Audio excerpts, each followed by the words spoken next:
তো আজ বানাবো পনিরের একটা রেসিপি। তো এখানে আমি লাল ক্যাপসিকাম একটু নুন দিয়ে একটু ভেজে নিচ্ছি। এখানে আমি পনির ভেজে রেখেছি হালকা করে। এখানে আমি মশলাই দিয়ে দেবো একটু ধনে গুঁড়ো, হলুদ আর একটু চাট মশলা। এখানে আমি মিক্সিতে পেস্ট করে নেব একটু টমেটো, কাঁচা একটু আদা আর একটু কাজু বাদাম। টমেটো, কাঁচা লঙ্কা, আদা আর কাজু বাদাম, আর সাথে দিয়ে দেবো একটু পনির। এটা আমি পেস্ট করে নেব। তো এখানে আমার ক্যাপসিকাম ভাজা হয়ে গেছে, হালকা করে ভেজে নিয়েছি। এখানে অল্প তেল রয়েছে, আমি এতে একটু সামান্য দিয়ে দেবো ঘি, একদম সামান্য। যেহেতু এখন শ্রাবণ মাস চলছে, পুরোই আমরা নিরামিষ খাচ্ছি, তো সেই জন্যে এখন এই সমস্তই রান্না চলছে। এবার দিয়ে দেবো আমি এতে একটু জিরে, দিয়ে দেবো একটু দারচিনি, দিয়ে একটু জিরেটা হালকা ভাজা হয়ে গেলে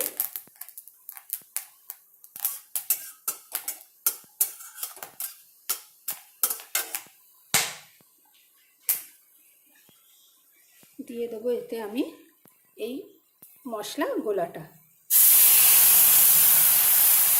দিয়ে একটু মশলাটা কষে নেব। তো এখানে মশলা কষতে কষতে আমি দুটো ছোটো এলাচকে খুলে শুধু দানাগুলো দেব। তো এখানে আমার মশলা কষা হয়ে গেছে। এবার আমি এই কাজু, টমেটো, কাঁচা লঙ্কা, আদার পেস্টটা দিয়ে দেবো। দিয়ে এটাকেও আমি একটু হালকা ভেজে নেব, যাতে কাঁচা গন্ধটা আদার আর টমেটোমে চলে যায়।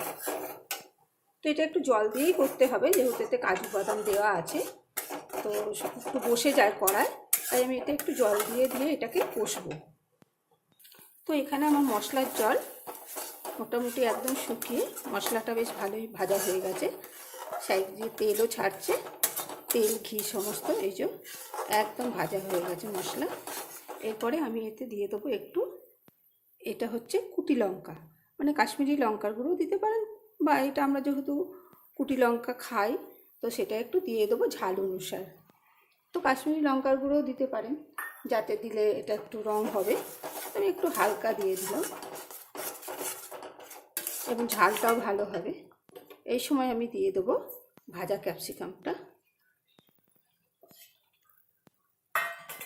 আর দিয়ে দেবো পনিরটা,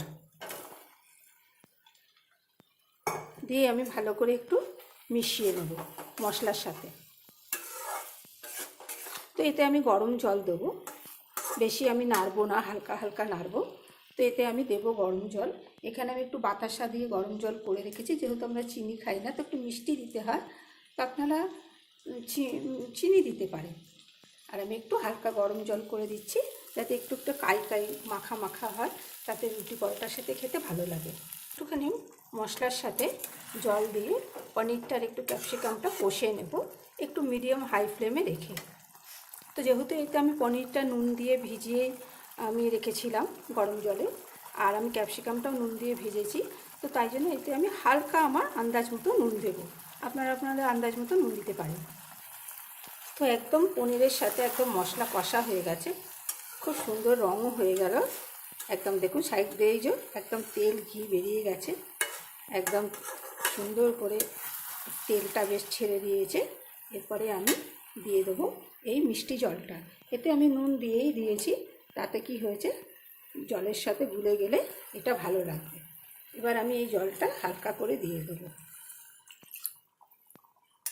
দিয়ে এটা আমি বেশি না, এই 2 মিনিট 3 মিনিটের মতো আমি ফোটাবো, বেশি ফোটাবো না, একদম মাখা মাখা করবো। যেহেতু পনির আমার গরম জলে নুন দিয়ে নরম করাই ছিল, তো এটাকে বেশি পনিরটা আমি সিদ্ধ করবো না।